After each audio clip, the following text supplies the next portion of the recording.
Good morning, everyone, and I'll open the meeting of Wednesday the 12th of June at 9:01 a.m. and thank you for your attendance. Are there any apologies? I'll move that Councillor Hancock? I move that apologies be received and leave of absence granted for Councillor Taylor for this meeting. Moved by Councillor Hancock, seconded by Councillor Brumpton. Do you wish to speak? You do not. I'll put that all in favour.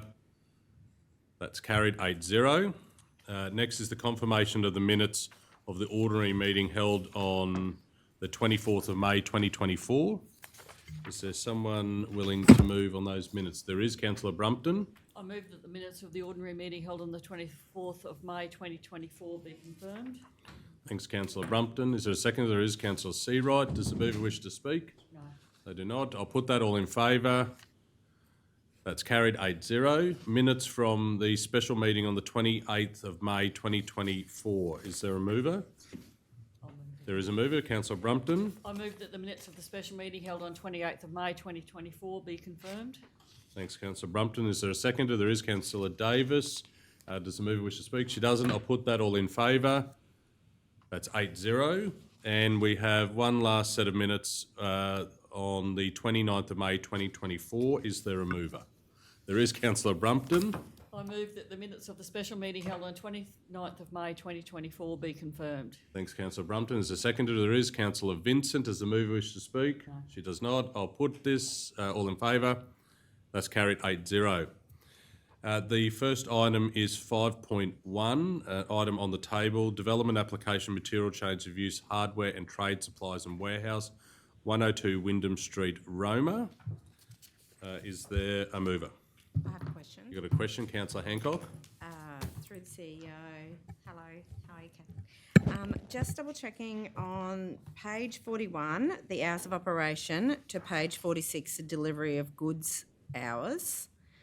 In point C, truck loading and unloading activities on page 41 is Monday to Friday 7 to 6 and Saturday 8 to 5, but on 46 it's 5 to 8 and then 8 to 5. So the 8 to 5 is right for the Saturday, but the 5 to 8 doesn't match up with the C. Yeah, Do you have a recommendation for that, or we can change that condition 54 to match the condition 10. which one should we match it to? Which one is what is the customer requesting? I would match it to 10C, so Monday to Friday 7 till 6, Saturday 8 till 5. Righto. And in a special circumstance, if a truck is coming in late, can they ring and get approval? Not in these conditions. No. Not in these conditions. Righto. So they just park up for the night and come in the next week? I've just got a quick, on page 46, it's just a typo, I think. I think it should be compliant and not complaint. Further development approval unless compliant, or is it complaint? Which number, Jan? 48, advertising and signage. 45. Oh, sorry, 45, is it? Oh, sorry. Yes, that should be compliant. Thank you. I'm just wondering. Councillor Hancock? I'm just wondering what other councils think. I'm happy to go to 6 o'clock for unloading trucks, but in summertime it's still daylight, I guess, until. What did they apply for? So the conditions in condition 10 reflect, I guess, the recommendations of the acoustic report, which are the 7 till 6. Perfect. No worries. Excellent. Thank you. No more questions from you, Councillor Hancock? Not at this stage. All right, any other questions? There is. Councillor Davis. Kate, just looking at page 49 with the proposed site plan. Oh, sorry. Are we expecting any additional traffic up Charles Street to go through that car park to unload, which is... Sorry, Councillor Davis, just one moment. Councillor Burkett. Oh, sorry. Yep, I wasn't thinking either. Yeah, so, yeah, I've got a conflict, Kel, sorry about that.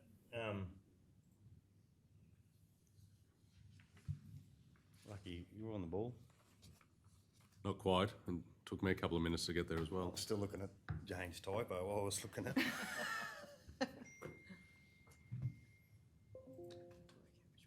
I should have sent this to you yesterday, Kel, but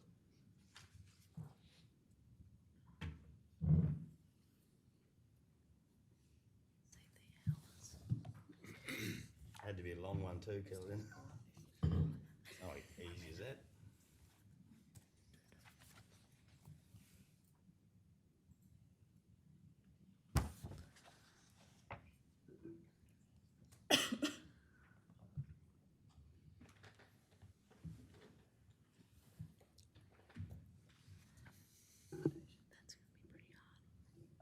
Yeah, I have an account at Roma Home Improvement and would potentially use the trade, what's it called? Trade Facility. facility.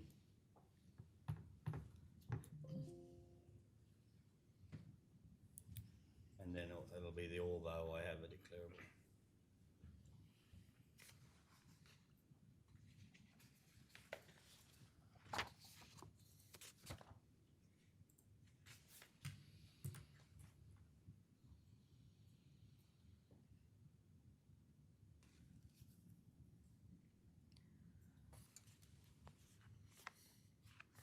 All right, Councillor Burkett. Okay, I have a conflict on item 5.1, development application material change of use, hardware and trade supplies and warehouse at 102 Wyndham Street, Roma, reference 2023/21/000, declaring councils myself, the related parties myself, and the particulars of the interest. I have an account at Roma Home Improvement and would potentially use the trade facility.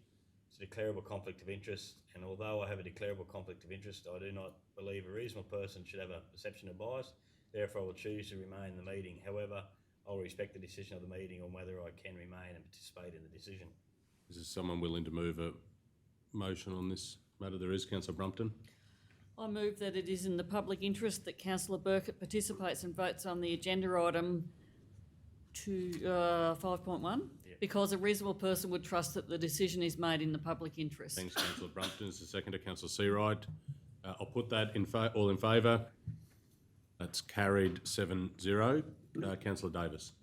Sorry, Kate, let's move to page 48 because that shows the street, figure 1, site locality and zoning. The entry on Ray Street, do we anticipate that the residential street of Charles Street would be impacted in that area?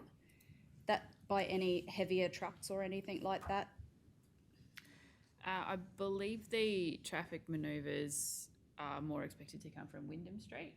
Okay. Rather than Charles Street, because the gate on the, what would that be, the eastern edge of the site currently is being removed. So they can only come in at that gate right Near that Wyndham corner Street, of Ray and Wyndham, thank you.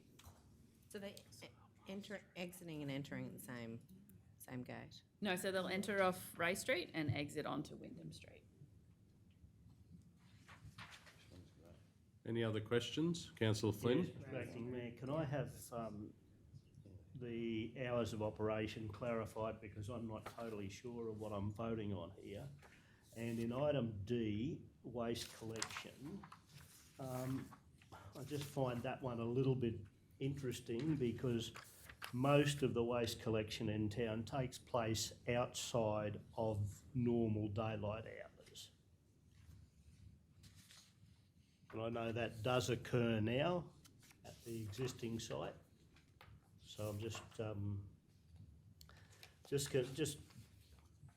like, I don't think there's any reason why the waste couldn't be picked up after hours. By the way, that depends on the waste collector. It really doesn't depend on the person who's applying for the application. Yeah, so the reason for the waste collection condition is that it is the recommendation of the acoustic consultant that was engaged to assess the noise impacts of the development on the surrounding area. Yes, definitely in town, other waste collection is undertaken earlier than 7 a.m. This was the recommendation to manage any potential acoustic impacts because there are obviously more residences in that area than sort of in the centre of town. And your other question was on the hours of operation. Yeah, and I just want to clarify item 10 with regard to what the discussion we've had now, items A, B and C. So the change that Councillor Hancock discussed was in condition 54, so there's no current changes to condition 10 as than to what's been listed in the conditions there. So the change to condition 54 will match 10C for truck loading and unloading activities.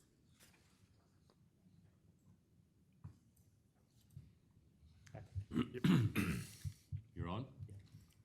Councillor Hancock, Happy to move. please go ahead. I move that council issue a development permit for a material change of use for a hardware and trade supplies and warehouse at 102 Wyndham Street, Roma, described as Lot 293 on WV 1732, approving the development subject to the listed conditions and general advice as follows, with a change to condition 54. With an amendment, sorry, Cal, with an amendment to condition 54 to match condition 10C. Now the one too, And the the spelling. change to condition 48 to correct the spelling mistake. And correction of a spelling mistake in condition 48 to compliance. Compliant or Yeah. compli- yeah. Moving that, Councillor Hancock. Is there a seconder? There is. Councillor Burkett. Sorry, through the chair. Yeah. Councillor Hancock, just match. Do you Would want it me be to actually okay? say what it is? Would it be okay to say match the hours outlined in condition 10C? Just otherwise, it just reads that it's a like for like condition. match. Yeah, if that's okay, match the hours. To match the truck loading and unloading activity hours.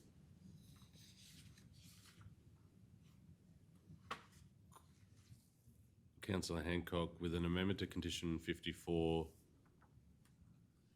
to include the same hours as the truck loading activity hours. I just think match Yeah, I'm happy to change the word match. to reflect the truck loading activity hours outlined in condition 10C. To mirror. Align. To align. To change. We want to change the, with an amendment to condition 54, to change the truck loading activity hours. No, No. yeah, that'll change the tense. To reflect. To align. Yeah, line's probably the good. best. Sorry, Cal, we will get the right word. To align with, is it? Yeah. To align with.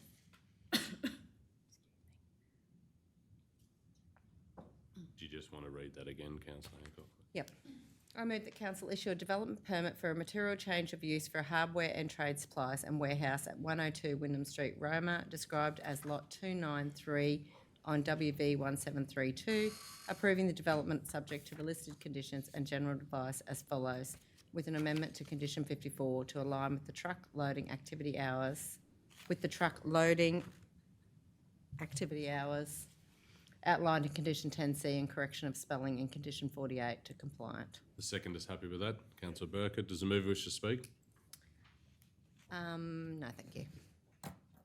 Does anyone wish to speak? Councillor Burkett. Yeah, just I think it's great for the Roma community and also like not only the consumers, but it's great to see these guys expanding their business and it must mean everything's going pretty well down in the hardware business. So it's great for all involved.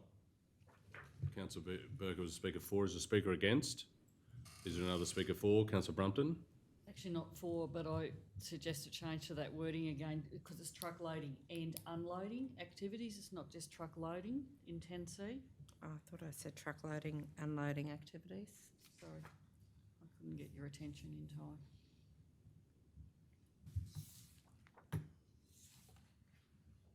With the truck loading, it's a slash, Cal, truck loading, unloading activities. Mover's happy with that. Seconder's happy with it. Any further speakers? Does the mover wish to sum up? Thank you. I too, support economic development, and I think this is a great way of supporting economic development in our community. I'd just like to wish the business all the best with their move and the operation. All right, I'll put the motion. All in favour? That's carried 8-0.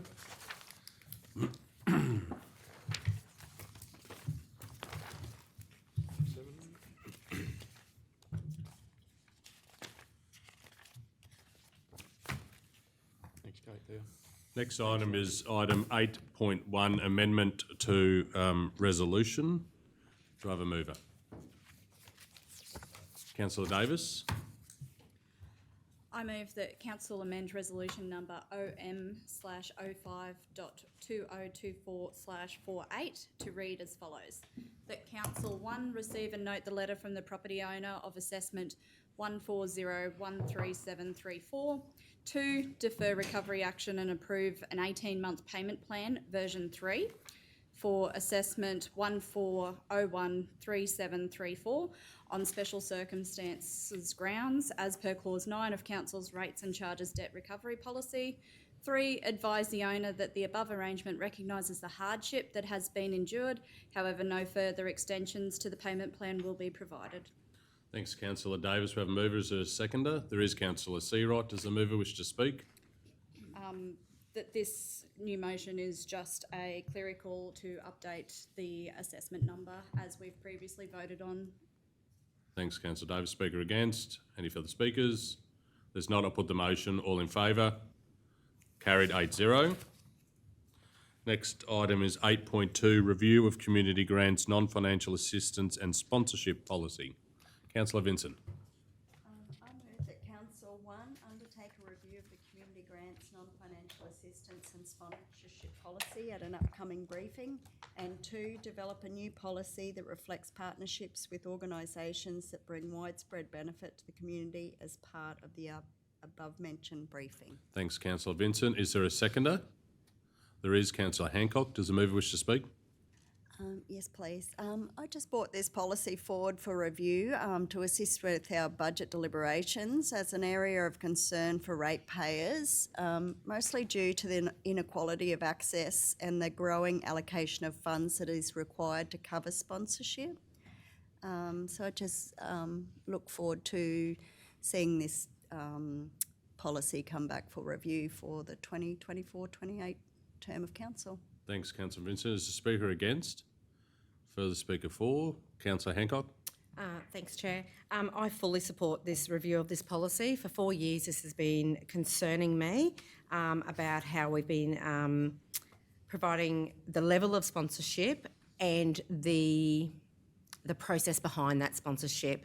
And I think that I look forward to this review because I don't think it has been equitable. It has been just ad hoc, right into council and ask for sponsorship. It has meant that we haven't been able to budget accordingly and we haven't been able to balance the requests with across the whole community. So I think this review will be exciting. I think it'll be good for council. I think it'll be good for community. And I look forward to the amendments that Councillor Vincent has put forward in the body of the report. I think will be a positive step forward, and I'll look forward to that coming back to a briefing and be able to discuss that further. Thanks, Councillor Hancock. Speaker against? Another I don't speaker want to for? speak against Mr Mayor, but I do want to make some comments with regard to it. I'm quite happy for the council to undertake a review of the community grants, non-financial assistance and sponsorship policy, but I don't want the document to become a bureaucratic nightmare for people who are applying. And I believe that we still need to apply some common sense when these grants are being applied for. Thanks, Councillor Flynn. Any other speakers?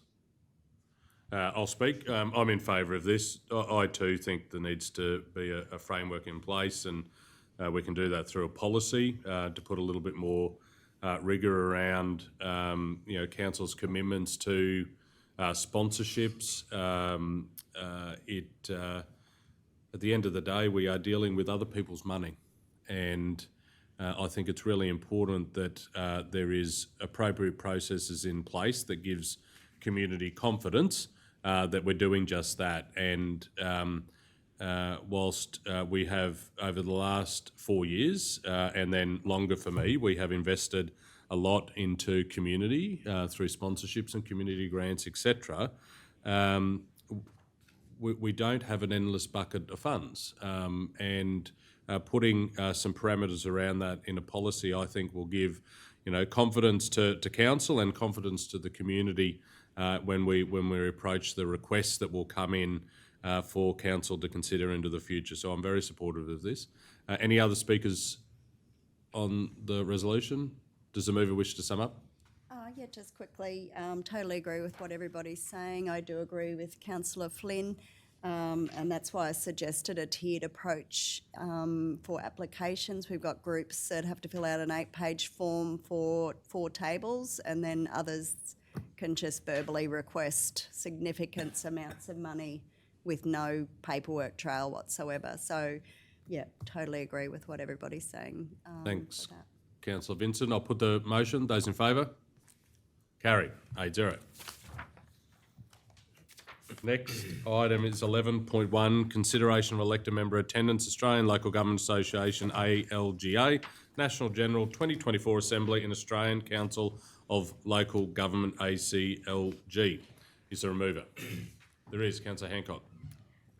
I move that Council 1 endorse the attendance of Councillor Wendy Taylor, Mayor, and Deputy Mayor Councillor Cameron O'Neill at the 2024 Australian Local Government Association, ALGA National General Assembly on 2nd to the 4th of July 2024, and Mayor Wendy Taylor and Deputy Mayor Cameron O'Neill at the 2024 Australian Council of Local Government, ACLG, on the 5th of July 2024 in Canberra, to draw the required funds from attending individual councillor conference budgets.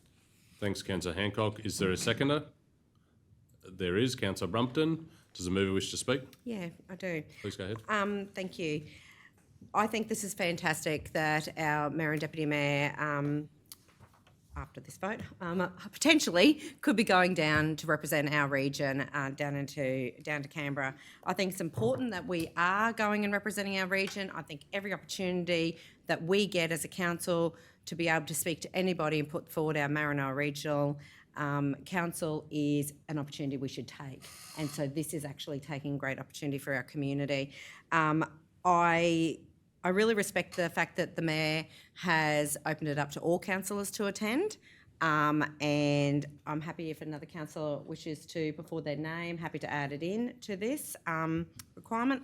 I did think about attending myself because I think it is also personal development for us.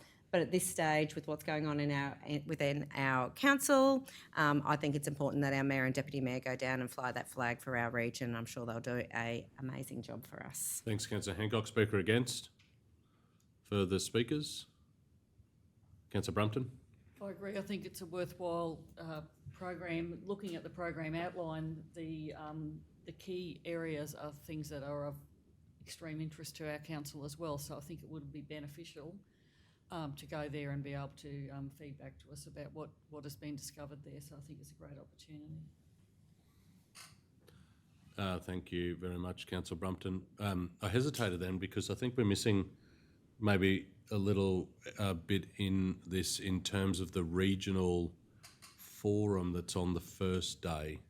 I don't know whether that needs to be captured in the resolution or it's all incorporated. Righto, very good. Well, I'll speak. Thank you, Councillor Hancock, for moving this, and of course I'm happy to attend. And I spoke to Councillor Taylor on Monday about this very matter, and she indicated that she will be back in this chair, of course, next week, and was committed to going to the Australian Local Government Association Conference. Maranoa hasn't attended in, I think it's longer than a term. It dates back into the term before then, and it is a really important opportunity to meet with other local governments across the country, as well as our Queensland local government cousins.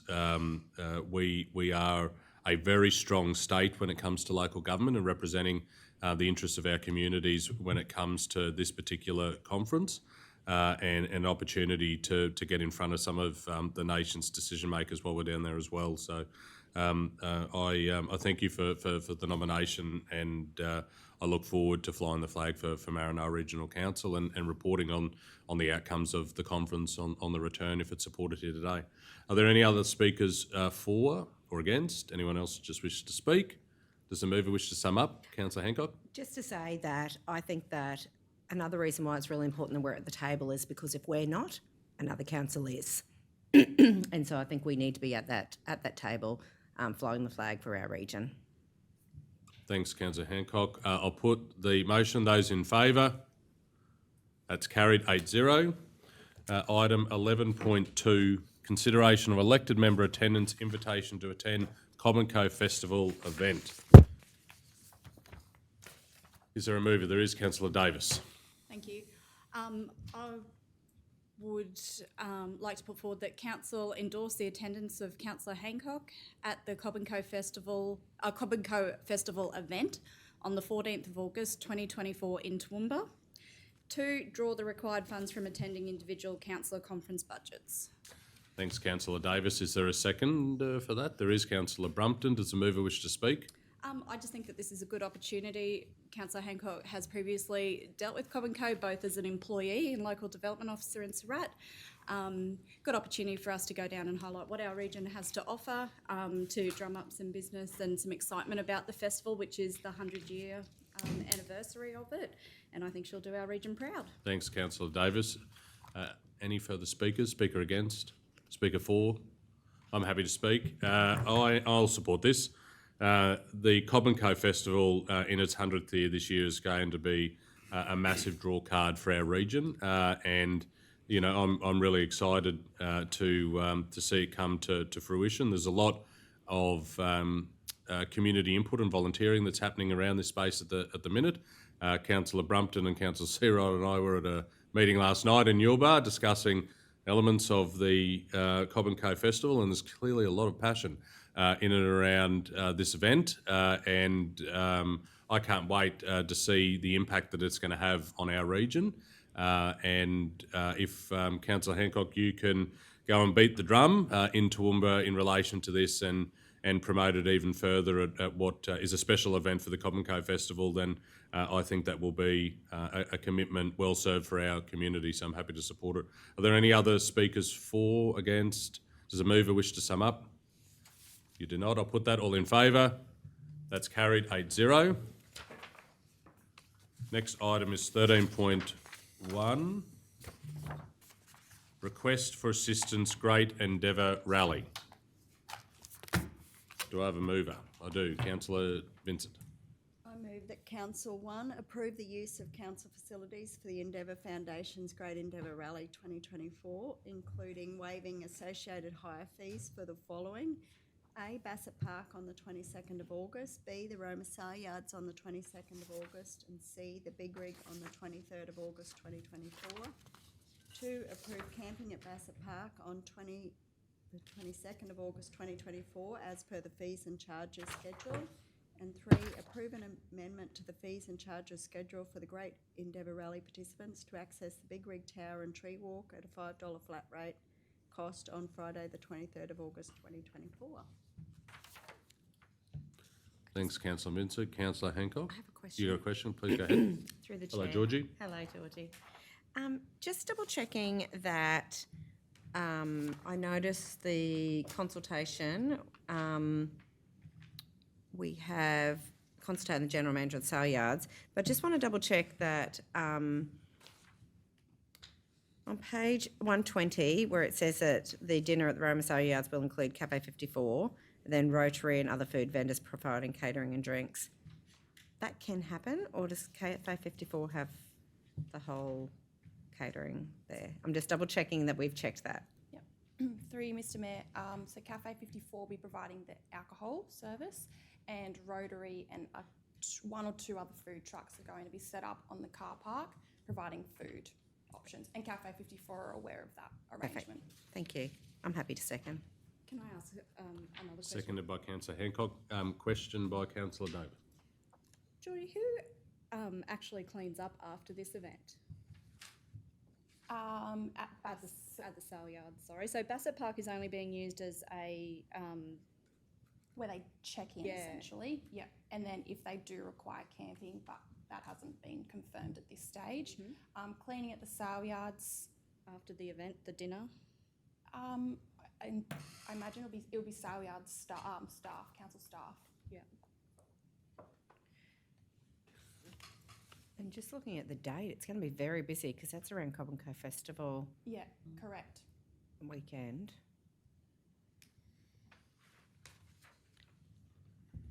I had a question, but I think your question or comment has just answered that in terms of point 2, which is the approved camping at Bassett Park. In the body of the report, it says the request for camping at Bassett Park is to provide an alternative accommodation for participants are unable to book at other providers. So we're encouraging them to book with our commercial providers, and if they can't, then Yep. do we need that in the resolution?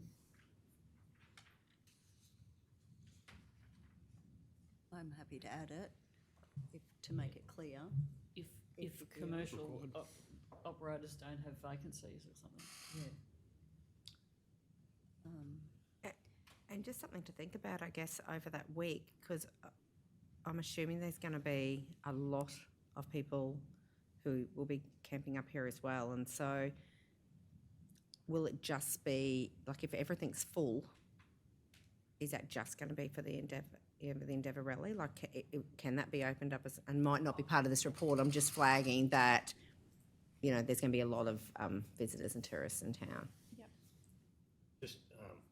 Just on that, and Councillor Flynn will say this as well, but have to be careful allowing camping all over the weekend of the 24th, 25th, because the grand final's on that weekend, and might be chaotic. No, they'll be gone by the 23rd by the look of this. These guys will be. I'm Oh, talking but about the Cobb and Co, festival. if there's overflow. Oh, the grand final is on that 24th, on the same day as the actual festival. I thought the Saturday. It's a pretty ordinary weekend Yeah. because the St John's races are on the 24th and the grand final's on the 25th. Okay. Pony Club I event, thought the councillor main Flynn? was Saturday. But I don't think the camping would affect either of those functions. No, No, I was just worried about if If there they was go an on overflow. around near the Oval, Yeah, Yeah, just might. hopefully they're gone. okay. So- Just flagging it, I guess. Sorry, Georgie, you said something to Councillor Flynn, he didn't hear you. What did you say? Sorry, a Pony Club event as well, I think it's the same weekend. Sorry, what was that? The Pony Club event as well, I think is on that same weekend. I thought it was no, Oh, it's a separate. that's been sorted. Okay. The only thing is, and you'd have to check with the guy from Bassett Park, that week last year,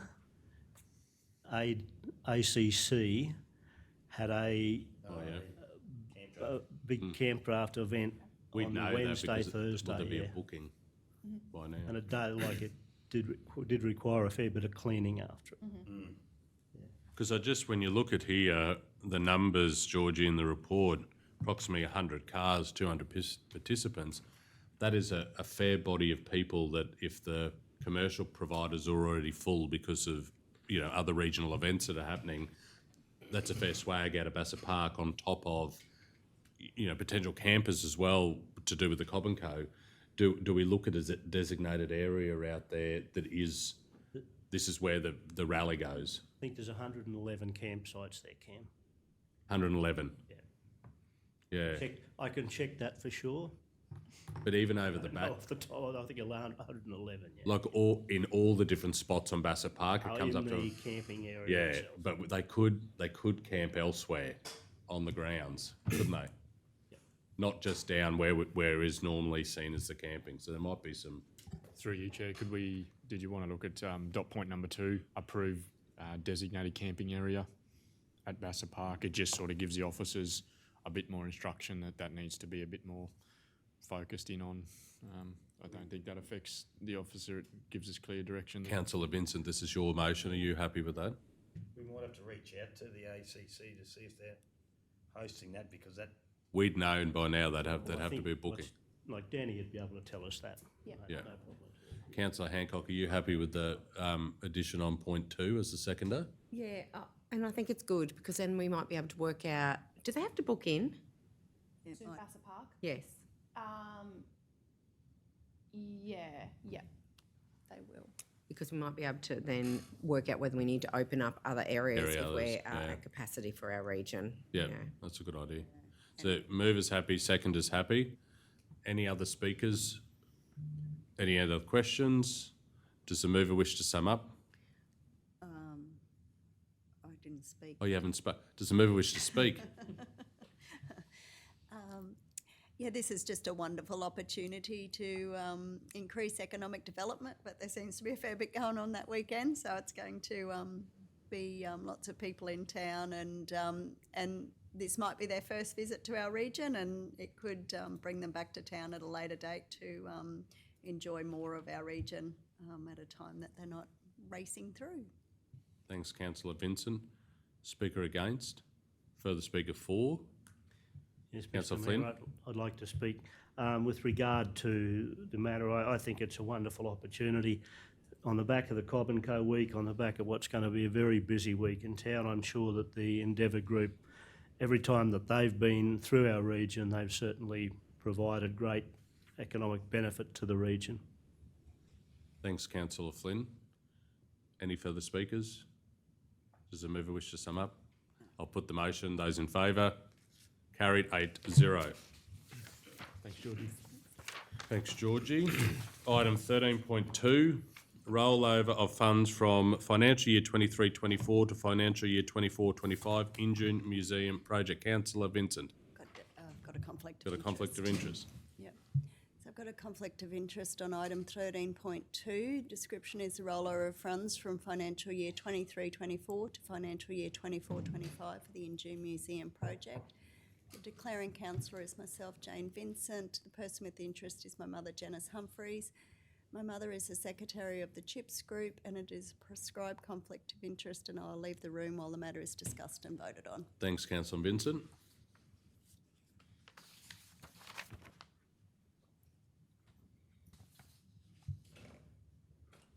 Councillor Vincent's left the room. Is there a mover? There is. Councillor Brumpton. I move that Council 1 receive and note the correspondence from Cultural Heritage Injune Preservation Society, and 2 include an allocation of $150,000 in the draft capital works budget for the 2024-25 for consideration as part of the 24-25 budget deliberations. Thanks, Councillor Brumpton. Is there a seconder? There is. Councillor Burkett. Does the mover wish to speak?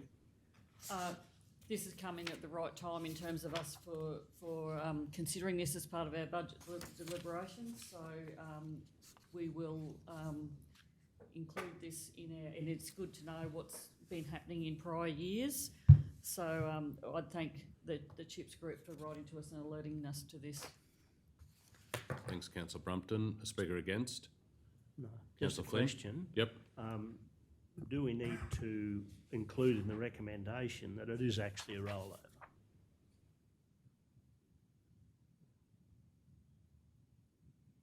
Like it's in the body of the report, but do we need to include that in the recommendation?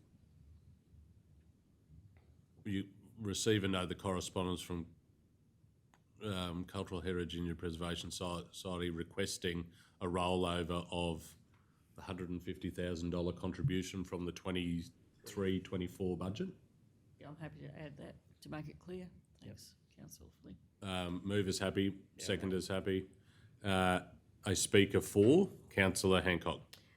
Thanks, Chair. I support this. I just want to acknowledge that last year we put in the budget for seed funding to be able to go towards a grant application, and I think that this is a perfect way where council can partner with community to give them some finances to be able to go for those grant applications. I do note in the correspondence that that CHIPS have been trying to apply for some grants and just hasn't been able to be successful at this point. But I fully support the fact that we still keep that money there so that they have that opportunity to be able to go for funding. Thanks, Councillor Hancock. Councillor Burkett. Yeah, I'll speak for. I think like it was a big achievement getting the museum off the ground last time, and it's a great asset to the community. And I think it is unfortunate they haven't been successful with the grant, but this takes it one step closer to have that opportunity down the track. And I hope all the best to them. I hope it does come to fruition. Thanks, Councillor Burkett. Any further speakers? I'll speak. I'll support this as well. All credit to the CHIPS group, in particular Veronica and Janice for seeking council's view on recommitting another $150,000 as leverage for more grants. They could have just written to council and asked for the $150,000 to go towards something in the museum, but they haven't, and they've asked to have that, as I said, leverage to seek much larger contributions from grants from state and Commonwealth and other areas. And so I'm very supportive of this, and if we can work with them to achieve the full fit out, then that'll be a really good outcome for the Injune community and the CHIPS group and the museum. Any further speakers? Does the mover wish to sum up? Just supporting what everyone has said, and it's a great initiative, and not only for the community, obviously for tourism and development also. Thanks, Councillor Brumpton. I'll put the motion. All in favour? That's carried 7-0. Thanks, Lee.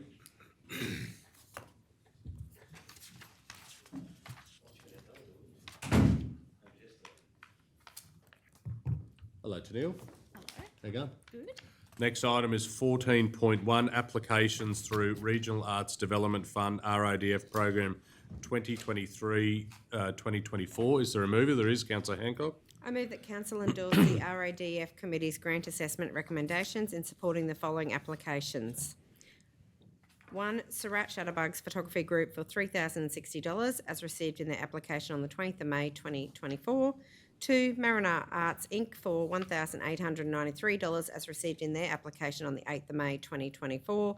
3. Bymount Creative Circle for $2,800 as received in their application on the 1st of June 2024. Thanks, Councillor Hancock. Is there a seconder? There is. Councillor Vincent. Does the mover wish to speak? I do. Thank you, Officer Tennille, for all you do in supporting these groups bringing this forward. Just want to recognise that the RADF has been going really strongly, and it is just so great to see organisations and groups right across our region taking advantage of the RADF funding and putting on some really great initiatives and great RADF events for our community. The whole idea of RADF is to be able to support our arts and culture in bringing, either using people within our community or bringing people to our community, and putting on, I don't want to say the word events, but workshops, because it's actually about leaving the skills in the community and preparing our community to be able to continue on using those skills. So I fully support these applications. I wish them all the best, and I thank them for coming forward and as volunteers putting on these workshops for our community. Thanks, Councillor Hancock. Speaker against? Anyone else wish to speak? No? I'll put the motion. All in favour? Carried 8-0. Thanks, Daniel. Okay, that's everything in that agenda, Kel.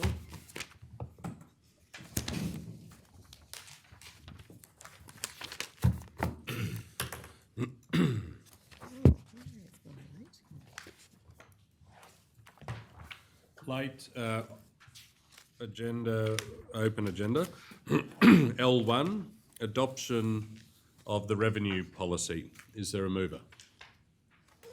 There is. Councillor Burkett. I'd like to move that Council 1 receive and note the document entitled Revenue Policy 2024-2025.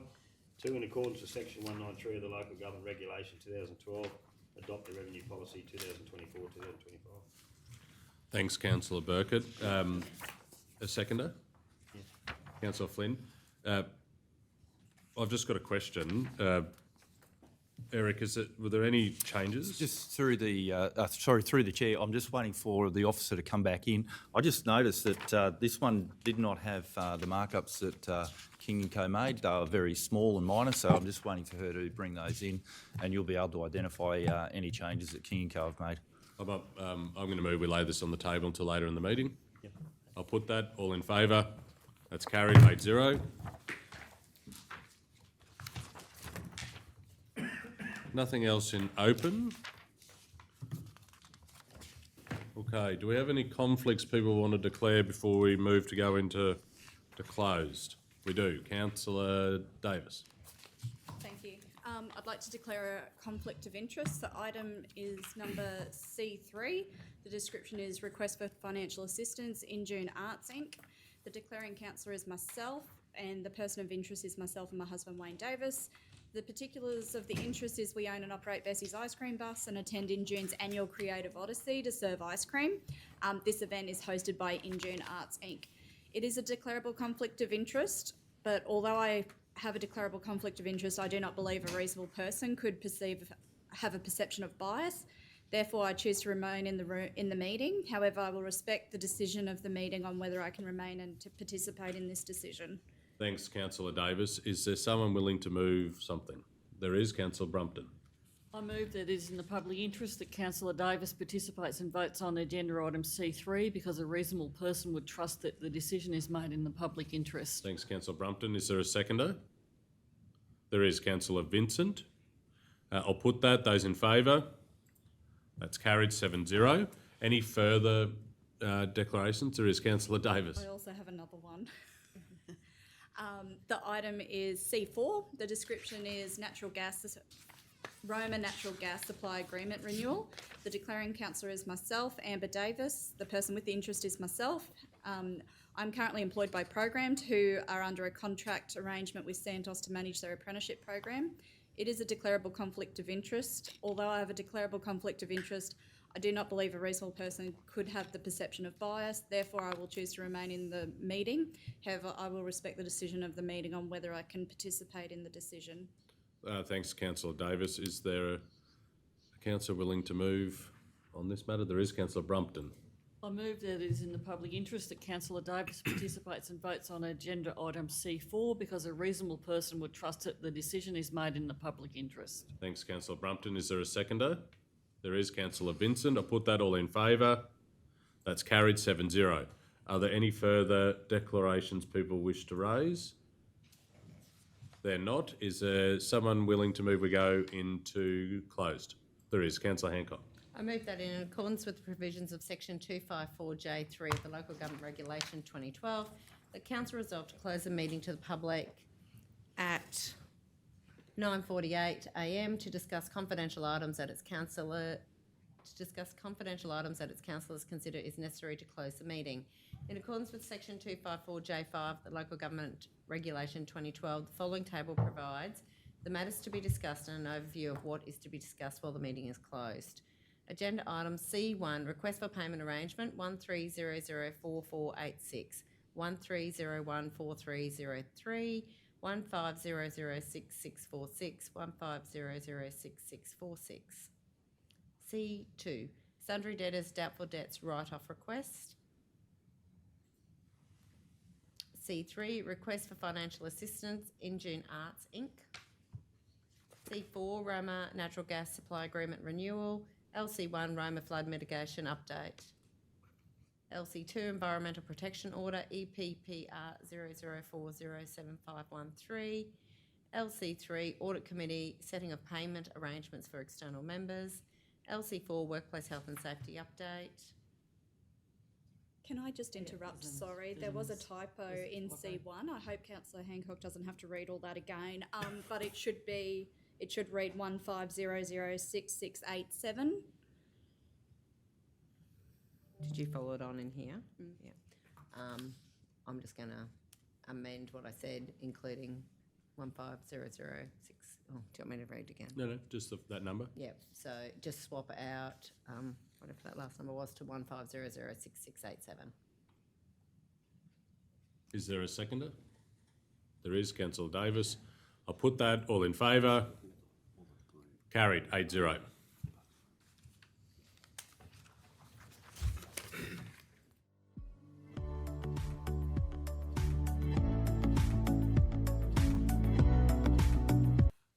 Very good. All right, councillors, we're now back into the open part of our ordinary meeting, and then I will adjourn the meeting for a period to allow councillors to read the document attached to L1, the adoption of the revenue policy. We've got the policy to read, so we'll just adjourn to allow councillors to read that document. Okay, we'll resume the meeting, and Up first is item L1, the adoption of the revenue policy. Understand this questions, councillor Brumpton. Yeah, 4.3.2, around the pensioner concessions. The preamble says council may grant a ratepayer a concession for rates in 24-25 with pensioner concession if it is satisfied the land is owned or occupied by an eligible pensioner. Is that correct? So if I own a house and I rent it to a pensioner, I can get the pensioner concession? No. Well, I think that's incorrectly worded from my reading of it. If it satisfied the land is owned by an eligible pensioner, not necessarily occupied. If they're a, I can't think of the word.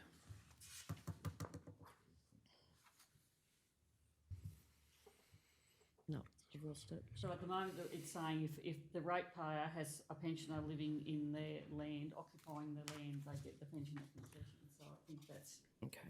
So would it be if satisfied the land is owned and occupied by an eligible person?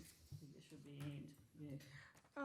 Well, hang on a minute. It could be then owned by a pensioner, occupied by not a pensioner, but they would still be entitled to a pensioner's rate. So it's only owned, I think. Yeah, So it's I not. think it's just owned. But what are you thinking, Deb? I can't think of the word. It's when a property's left to a pensioner and they live in it, Yes. but it's not theirs. Or someone's a carer for them. Yeah, A carer. no, Trust? no. Well, can't help you. I'm quickly looking up the Act. Power of attorney? Well, I think it needs a review because the way it's written is if any ratepayer who has a pensioner living in, if they're renting it out, they could claim a pensioner concession. They still need to be an eligible pensioner though. No, if you read the top bit, in accordance with section whatever, council may grant a ratepayer a concession for the rates, A, if it is satisfied the land is owned and occupied by an eligible pensioner.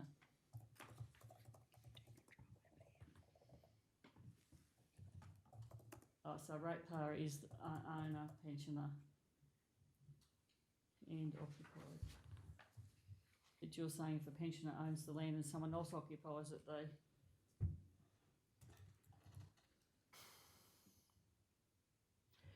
I just can't think of what the status is for when. No, So give You're us an saying there are example. occasions where they're not owners, but Correct. we're applying a pensioner concession to them. correct, yes. Because it's their responsibility to pay the rates. So what if it is the rate, if the rate notice is in their name, in It the won't be in pensioner's their name name? if they don't own it. Well, then they're not paying the rate. Give us an example, Deb.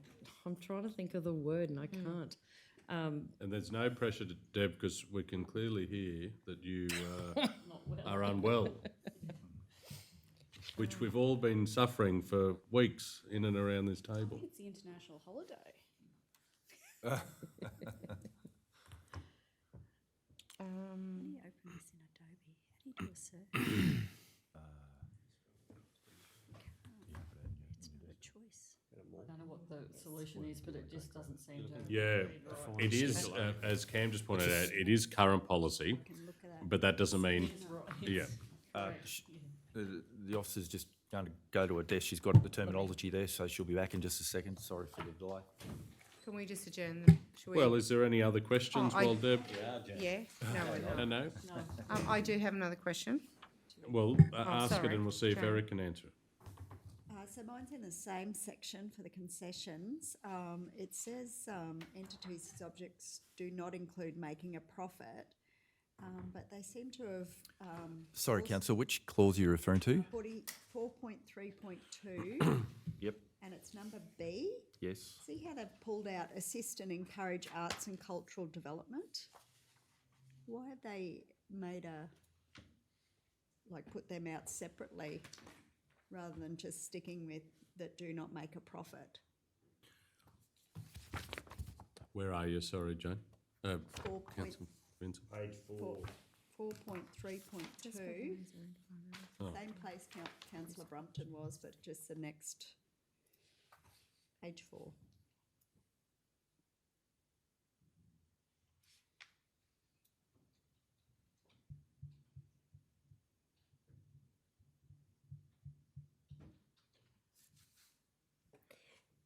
Well, mine's sort of on that too. So, just so I've looked up the Act. I The Act is, the legislation is the legislation. The policy is written in line with the exact wording of the legislation. So the legislation says local government may grant the concession only if it is satisfied, A, the land is owned or occupied by a pensioner, or the land is owned by, 1, an entity whose objects do not include making a profit, or 2, an entity that provides assistance or encouragement for arts or cultural development, or then C, the payment of rates. We'll keep it up for C. C is Because- different for us here because it goes on to a hardship concession, but the C in the Act for the criteria is the payment of rates or charges will cause hardship, to the landowner, or concession will encourage the economic development or part of the local government area. So we've got that covered. Well, no, but It's the not, paragraph because- before, because it's above A, pensioner concession. Council may grant a ratepayer a concession. May grant if the land is owned or occupied by a pensioner. So they're saying that if I'm a non-pensioner and I own land and it's occupied by a pensioner, there's a concession. I'm eligible for a concession.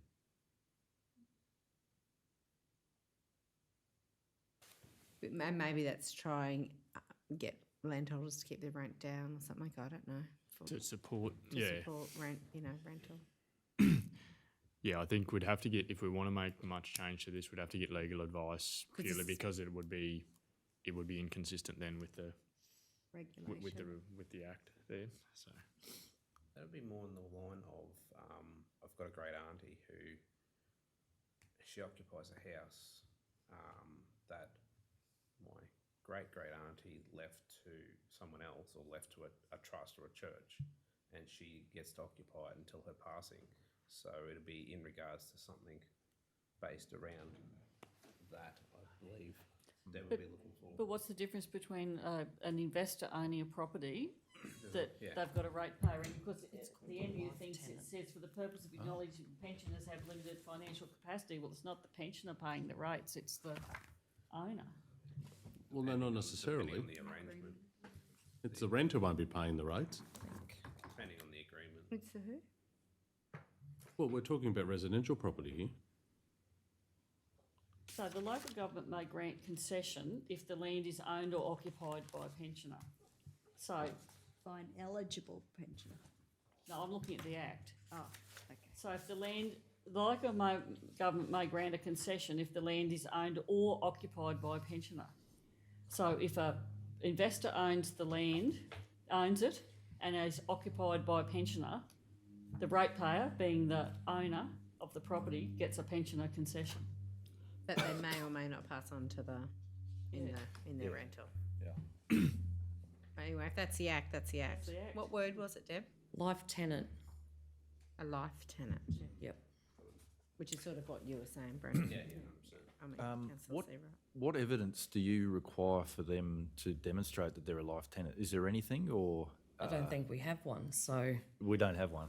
Right. So we don't provide pensioner concessions for people who are non-owners or they're just occupiers. Is that what we're saying? Or if they're just an occupier, they're not entitled to it yeah, we don't because they're not responsible for the rates. Yeah, so we're not providing a pensioner concession to just occupiers. Only owner occupiers. Only occupiers. Yep. Yeah. So I understand that that's what we are doing. Yep. We probably should get some advice Yes. because this isn't just going to be pertinent to us. And maybe, CEO, it's worthwhile having a conversation with the Local Government Association because that wording, well, we think it's ambiguous. It is quite explicit in the Act that says the local government may grant the still the concession. discretion of the local government. Hey? It's still at the discretion of the local government. It says may grant. Yep. if it is satisfied the land is owned or occupied by a pensioner. All right, so if that's at our discretion with May and we have a policy that puts a framework around that, Which would be our rates and charges policy, which I was going to, rates and charges rebate and concession policy. It's just that in 4.3.2A, we've Yeah. gone on to say, for the purpose of acknowledging pensioners have limited financial capacity, but actually, we're talking about the ratepayer who may not be the pensioner. Maybe we just take that extra bit out, I don't know. if satisfied the land is owned or occupied by an eligible pensioner.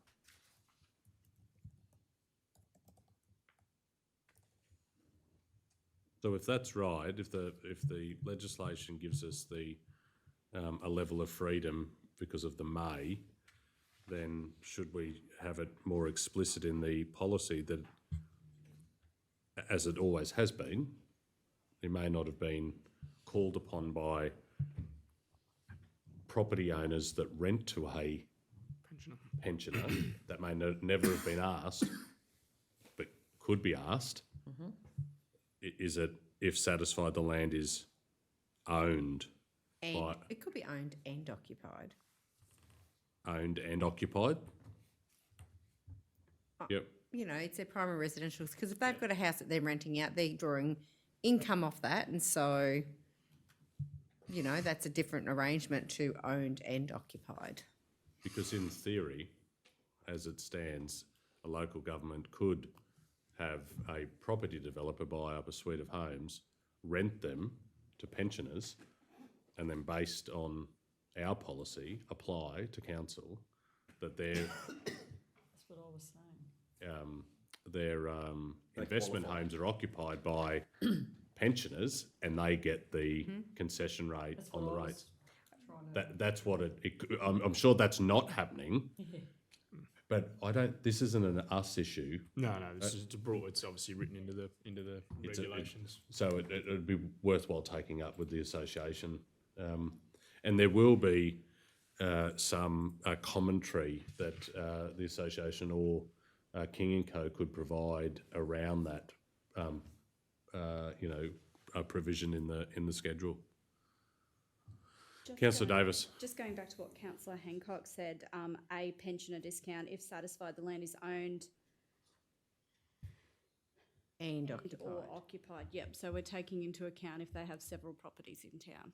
Yeah, it's only they're owned and occupied.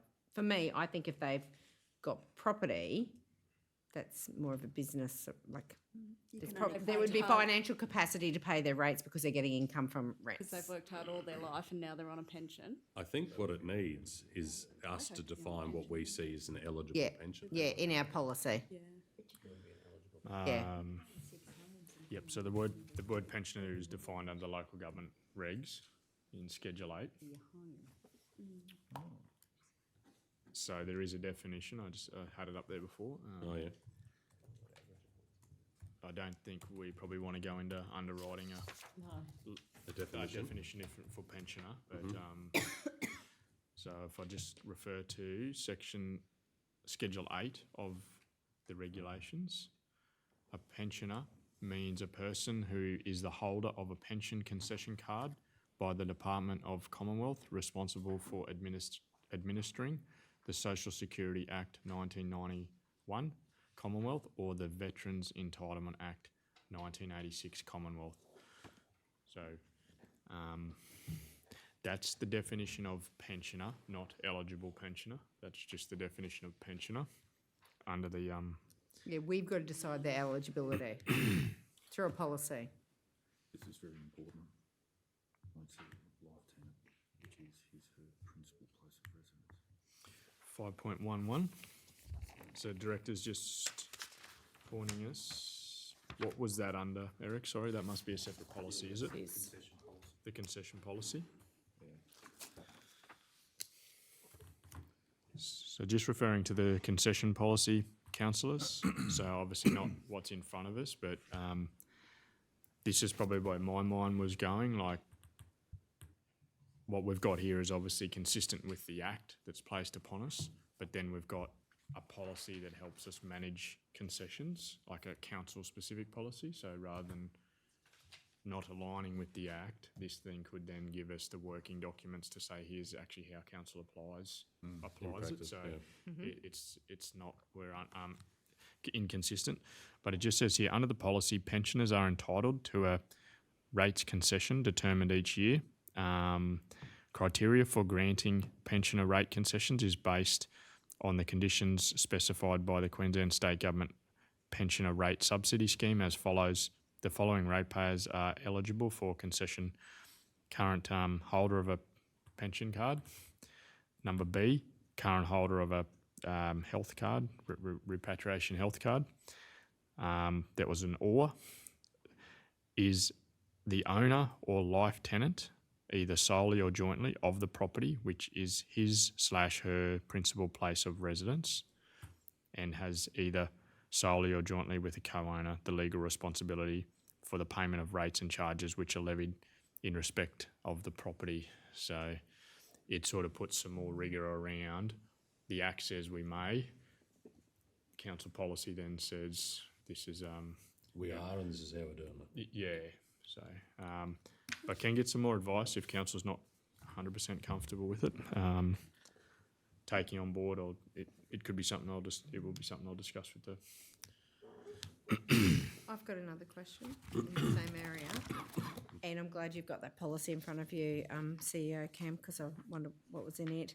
Just noting that C, with the hardship concession, I'm okay with what's said there, but what's been deleted out is the purpose of these concessions is to encourage and support not-for-profit and charitable organisations where the land use is considered to contribute to the health and well-being of the community and the social enrichment of residents. That's been taken out, and whilst that might not be under hardship, where else is it? Because that was really important that we can offer concessions to our not-for-profits. Maybe B on the previous page. And I wondered that, but yet it says it's under there, that B is entity whose objects do not include making a profit. It was obviously in there and it's been taken out, and I'm just wondering if there's a reason for that.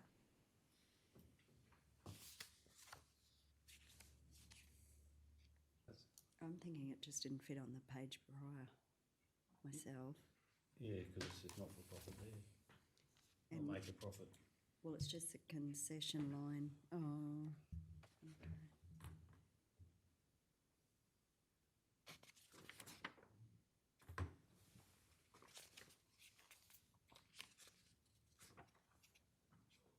Or does that come in under other concessions now? I don't know, but I'm just concerned that it was in there, it's been taken out.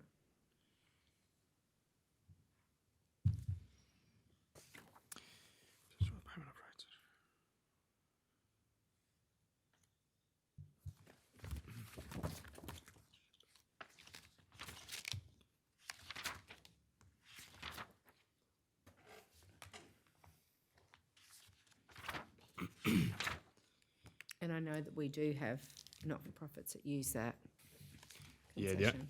only thing I'm thinking of there, councillor, is the intent's probably, there's probably more definition around the application of hardship, which might pick up that. I'm just, Well, just in terms of the concession in the regs, maybe just picking up what is exactly in the concession part of the legislation and putting it in, and it would read, in light of what was in a pensioner, if satisfied, the land is owned by an entity whose objects do not include making a profit, so it's all the not-for-profits that we give concessions to, or it's more explicit, an entity that provides assistance or encouragement for arts or cultural development. So all of the sporting bodies and whatever that have applied to us because they're not-for-profit, they're captured, unless someone tells me I'm reading this incorrectly, by the line, the land is owned by an entity whose objects do not include making a profit. Yeah, that's what I'm thinking too. So if you just pull that criteria for granting concession 1, Part B, 1 and 2, and have that in what is B in our council policy. Because everything that's been deleted pretty well is picked up in B. It just doesn't, yeah.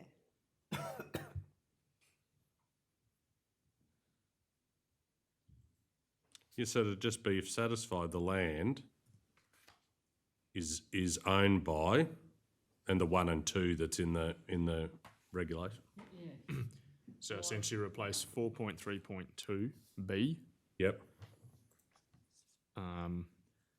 Yeah, similar to what we did this morning, consistent with section 120B. Yeah, part 10. Part 10, section Concessions 120. Yep. I think we need advice on that, or like it's consistent with the Act. We'll push it back to King and Co and just say we want to make these changes and see if there's any view from them. I don't think there would be, but it'll be good just to close the loop. Yeah, John's had a very thorough look at this. Obviously, This is all his work. and council, this is I'm sure you realise this, but this is obviously not the revenue statement that we've been talking about. That follows as part of your budget. This sets the framework for the revenue statement, etc. So But this is the policy that we only get one chopper, and that's about budget time. no, you can review this, but it sets the I think framework. it's the revenue statement that we only get one. That's annual. Yeah, but there is a Yeah, requirement to re-adopt this as part of budget, just to give effect. Okay. So do we lay this on the table again to get that clarified? So does this have to come to today's, do we need this at today's meeting? It's ideal, purely because it is a requirement to adopt the revenue policy. The Act is very clear, so in sufficient time to develop to adopt your budget. My concern would be to leave it till budget day. It won't be consistent with the Act. And our next meeting's budget day. Yeah.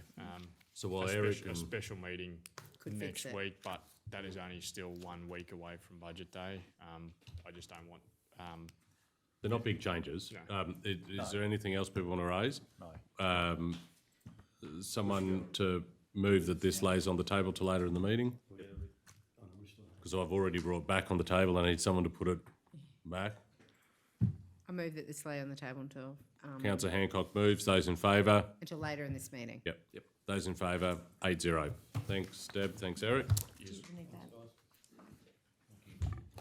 You're right, just to. Do you need a second advice for laying on the table? No, not a procedural motion, no. Okay. All right. That was heavy. Good pickup, though. C1 we'll go to now, which is request for payment arrangements 13004486, 13014303, 15006646, and 15006687.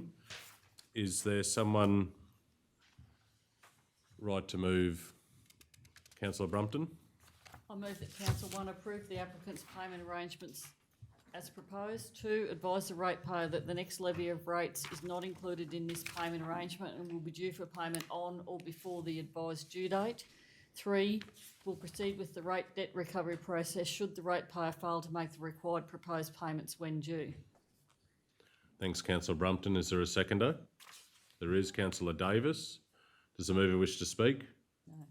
Anyone else wish to speak? I'll put the motion. Those in favour? That's carried, 8-0. Next item is C2. Sundry debtors, doubtful debts, write-off request. Is there a mover? There is. Happy to move, but just, Councillor Burkett. I think we've got Clayton Jones instead of Clayton Hill in the report. I just picked it up because the name caught me eye on it. It's closed anyway. And it's a closed item. Oh, sorry, we didn't say that either then. So no. Right. Is there someone willing to move something? Yeah, Councillor Burkett. I move the council approve the write-off sundry debtor account debts, sorry, get the word right, as presented owing to the current status of being unable to pursue further legal action. 2, undertake a review of the recovery policy at an upcoming briefing. Councillor Burkett moves. Someone to second? Councillor Brumpton, does mover wish to speak? No. Anyone else wish to speak? I'll put the motion. Those in favour? That's carried 8-0. Item C3.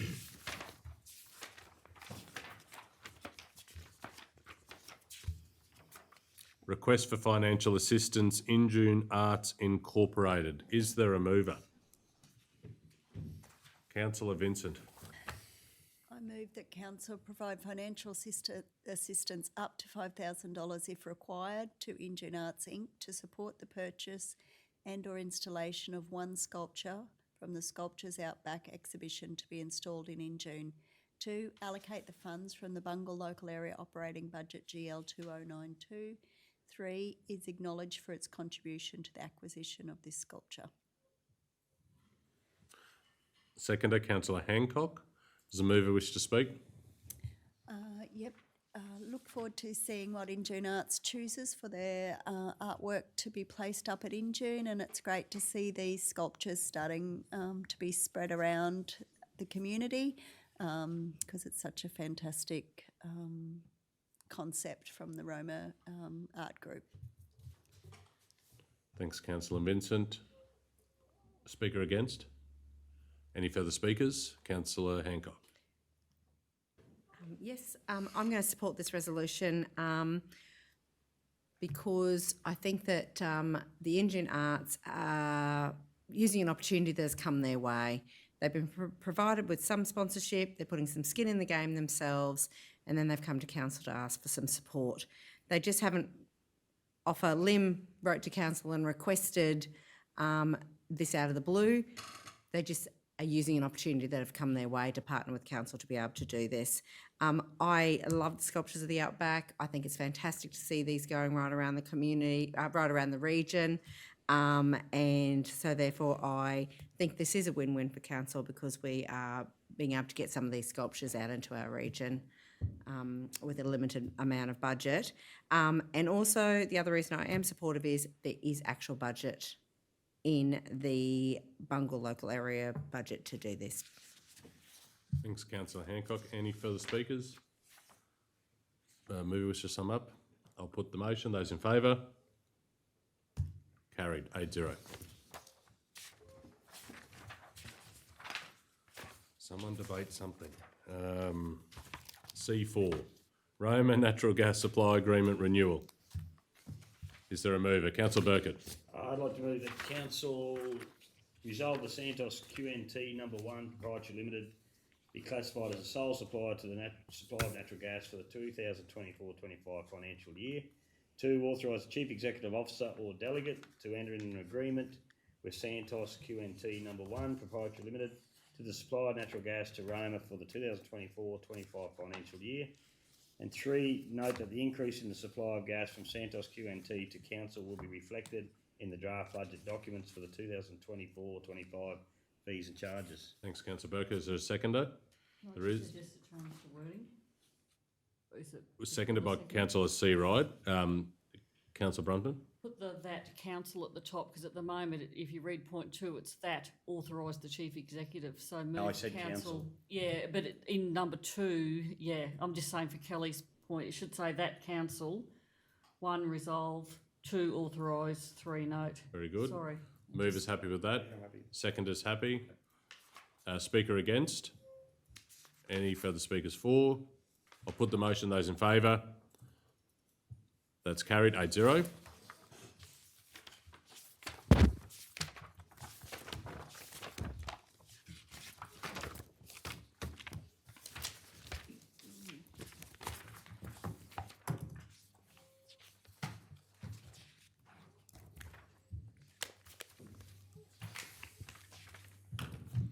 LC1.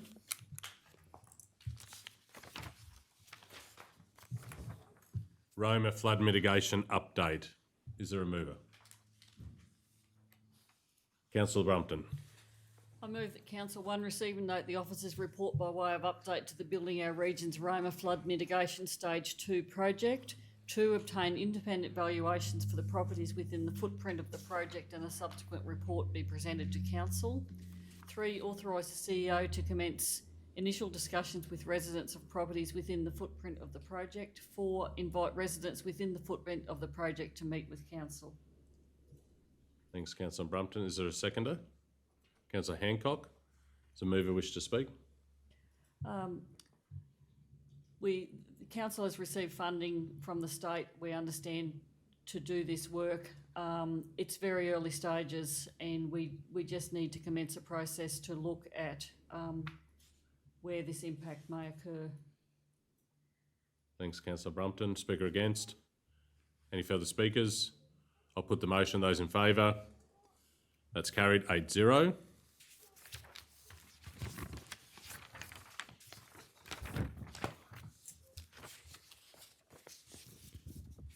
LC2, Environmental Protection Order EPPR 00407513. Is there a mover? Councillor Vincent. I move that council receive and note the officer's report as presented, to be presented with the May 2024 information report and update on the activities undertaken in response to the Environmental Protection Order EPPR 00407513. Thanks, Councillor Vincent. Is there a seconder? There is. Councillor Seawright. Does the mover wish to speak? Yeah, just wanted to thank the staff for keeping council up to date on where we are with the Environmental Protection Order and as well as what's going on at our waste facilities. Speaker against? Further speaker? I'll speak in favour. I'm supporting this. This is a incredibly serious matter that this term of council is dealing with. And we have asked that we receive a report on a monthly basis to ensure that the councillors are kept abreast of the implementation of the actions that are required against the Environmental Protection Order. And I thank the diligence of our director in that area, our CEO, who has taken this with both hands and run with it. And I'm confident that we will get to a resolution that the penalties that could be presented to council with the EPO don't come into play. We've had a couple of community sessions already across the region in respect to the works the council needs to do with the Environmental Protection Order, and there is more community consultation to come. But I think this is a good step in the right direction, and it's keeping what is a very serious strategic matter at the forefront of council's mind by having this report on a monthly basis. So are there any other speakers on this item? There's not. Does the mover wish to sum up? I'll put the motion. Those in favour?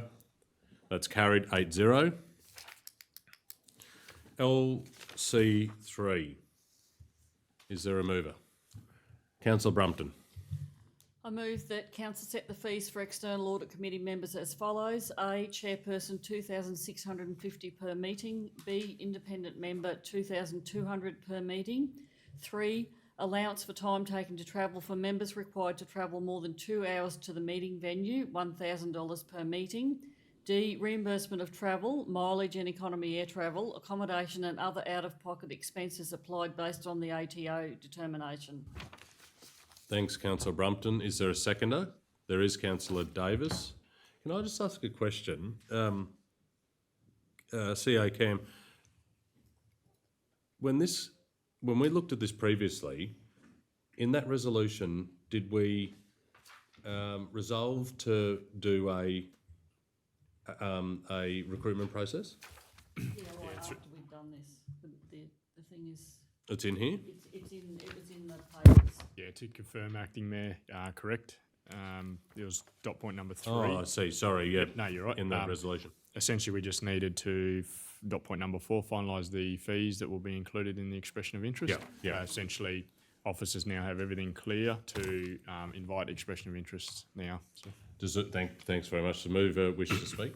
Yeah, just to clarify that, we had brought this up to a previous meeting about increasing the membership of our audit committee and also checking that the remuneration was consistent with market remuneration. Our officers have done a comparison around other councils. We wanted to make sure we could attract the best quality applicants to assist us with our very important audit function, and I think this will putting this out to market will test whether we can actually attract a suitable applicant pool of qualified people that can assist this council term going forward with those requirements. Thanks, Councillor Brumpton. Speaker against? Further speakers? Councillor Vincent? Yeah, I'll speak for this one. I think it's really important that we continue the rigour around our audit from people looking outside in to make sure it's thing, and to be competitive. We need to have competitive rates of pay. Thanks, Councillor Vincent. Any further speakers? I'll speak. I'm going to support this. When I first got elected to council, the audit committee was an incredibly engaged and active audit committee. Councillor Flynn may recall the members of that committee. It was a membership of 6, 4 external and 2 councillors. I am really pleased to see council has gone back to that same model of having 4 independent, committee members and 2 councillors. There needs to be the rigour around this. We are on average $90 to $100 million operating budget per year. Maranoa Regional Council is big business, and we should welcome a really engaged and robust audit committee to ensure that all of the checks and balances that come through the audit committee process is something that is of real benefit to us. I think going forward, while we're in this space, the name audit committee isn't entirely reflecting the body of work that's required at the audit committee. I think very soon, when we have the new committee members in place, we should also look at expanding that to audit and risk, because it does reflect the nature of the work, and that risk element is really, really important. It's something that we as council need to take ownership of as well. But audit and risk committees are vital to ensure that we are those checks and balances are there. So I do welcome an opportunity for us to explore, naming it what it needs to. In terms of today's resolution, we've gone to market a number of times in the last term, and we just couldn't attract the professionals out there that do sit on audit and risk committees for local governments and other entities. I think by increasing the remuneration and sitting fees around this, we will be more competitive in the market, and I welcome us as quickly as we can going to market to attract the right people, to have them in place as soon as we can. So I'm very supportive of this resolution. Does the mover wish to sum up? I don't think it's necessary. I'll put the motion. Those in favour? That's carried 8-0.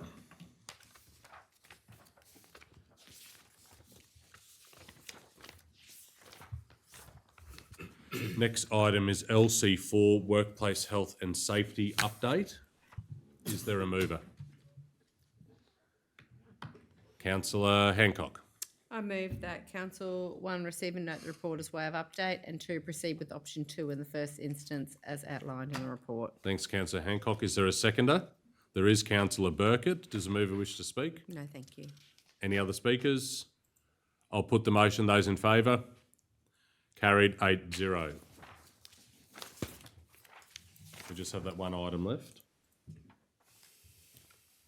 Is that right? Yes, it was laid on the table. L1. Yeah, the councillors will adjourn the meeting for lunch, and we'll finish L1 after lunch.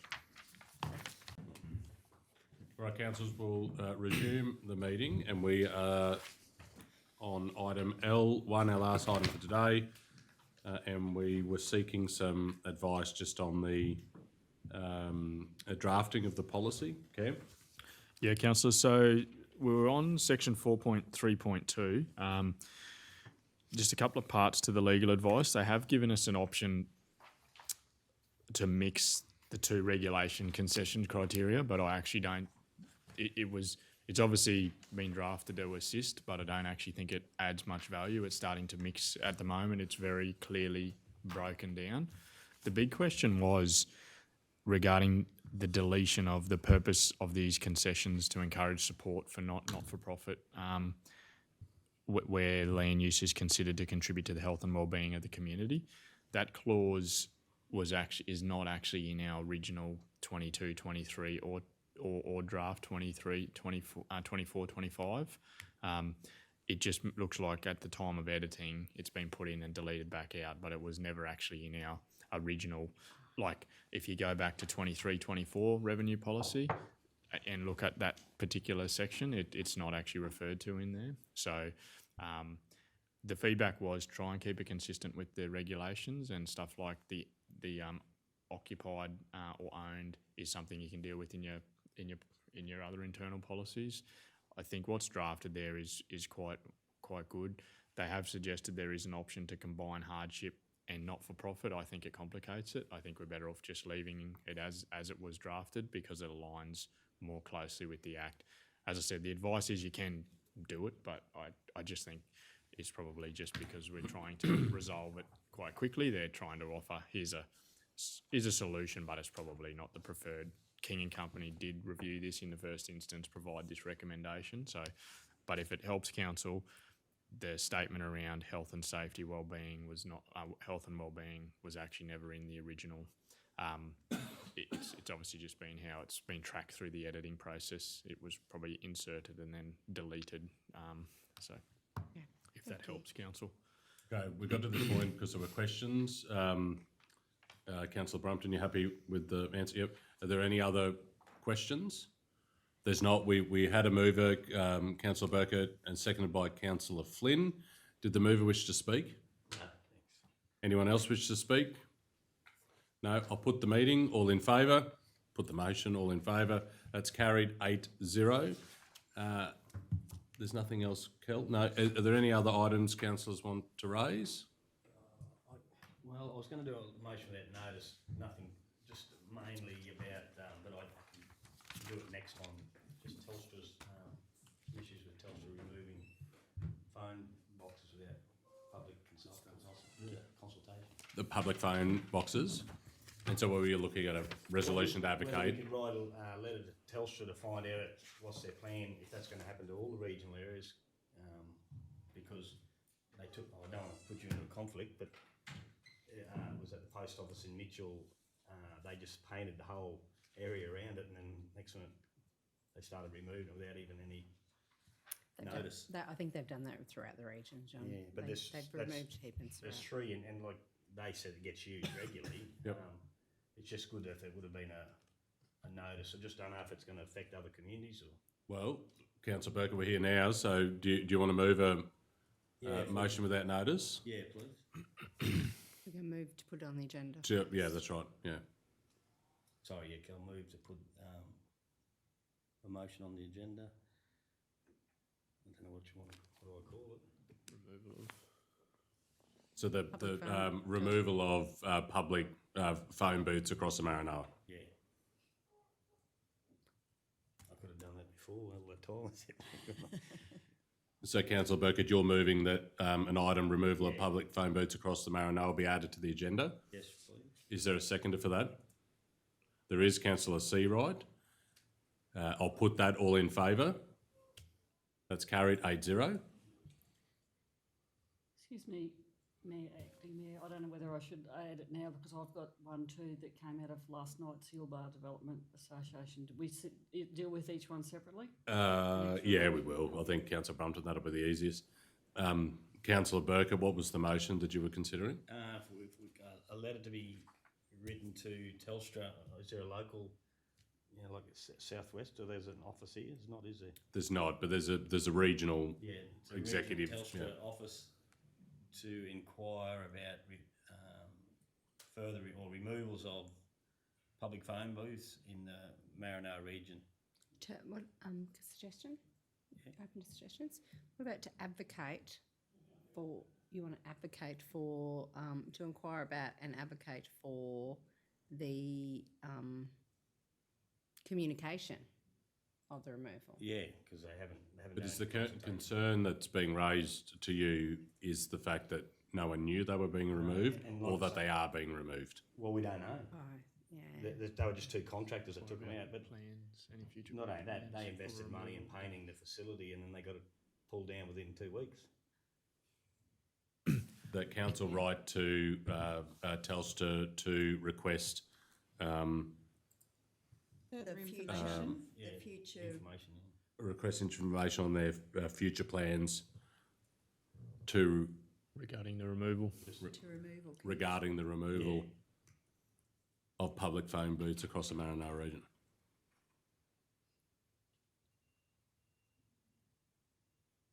Would we put as Mitchell as an example? Or not that? Council right to. Well, what, did you want to put public booths Mitchell's. in Mitchell and across the Maranoa? And you could just put after, as one has been removed without consultation. I wouldn't put that in the motion though, would you? But it is your motion. Councillor Burkett, your move, do you want to read that? Yeah, I'd like to move the council right to Telstra to request information on the future plans regarding the removal of public phone booths in Mitchell and across the Maranoa region. Seconder, Councillor Vincent, does the mover wish to speak? Yeah, thanks, Chair. Just the other day I was at the post office and they had some concern, well, they were a bit peeved actually that they didn't get any notification. The telephone booth out in front of their place of business was removed, especially after they just done the facility up, painted it all up and everything like that a couple of weeks ago, and they removed and they didn't get any consultation, so it would be good to get some answers or to see if they're going to do that further around the region. Any speakers against? Any further speakers? I'll put that. All in favour? That's carried 8-0. Councillor Brumpton? I'm sorry, I forgot this before. I would like to move that a motion without notice Be added to the agenda. be added to the agenda. And it's regarding Yulbar Queensland Rail. We were at the Yulbar Development Association meeting last night and they were commenting that the railway line through town hasn't been cleared, is very dirty and grassy, and there are trees and shrubs, and with Cobb and Co Festival coming up, they were wanting some assistance, and so I would like to move the council right to... So the Beside the first will motion. be, the title would be concerns over Yulbar railway corridor. Yeah. That's what you're asking to put on the agenda, so you're moving that. Is there a seconder? Councillor Burkett, I'll put that. All in favour? That's carried 8-0. And so your motion? That council write to Queensland Rail to request that they, as soon as possible, clean the rail corridor through Yulbar prior to the Cobb and Co Festival to ensure the area looks its best for the numerous visitors that are attending, that are presumed, that are anticipated.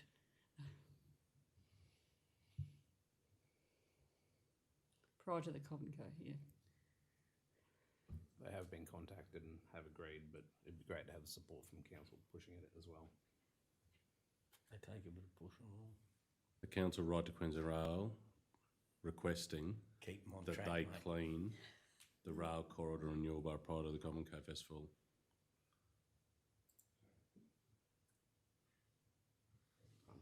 In August. 2024, yeah.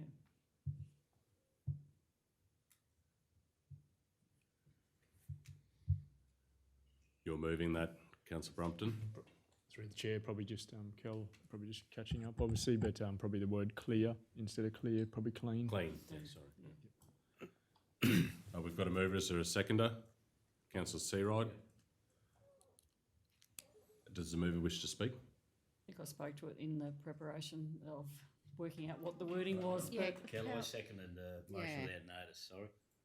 Brendan did, no, that's Brendan, is that one? Yeah, up the top, next one up, jump. I can't even Councillor- get no No, glory. down, Kel. Yeah, you've got it, it's there. Second is Seaward. No, Brumpton and Burkett it should be. Yeah. Oh, that's right, yeah. And corridors. Sorry, Councillor Brumpton. I think I already said it in the lead up to how to word this, but we were at the Yulbar Development Association meeting last night and they were expressing concern about the unclean area of the rail corridor that hadn't been cleaned up for quite some time and they would like it as nice as possible, obviously, for the Cop and Co Festival, which is coming up. Any speakers against? Any further speakers? No, I'll put that. All in favour? That's carried 8-0. Any further business, councillors? No? Well, on that, I'll close the meeting at 2:08 and thank you for your attendance.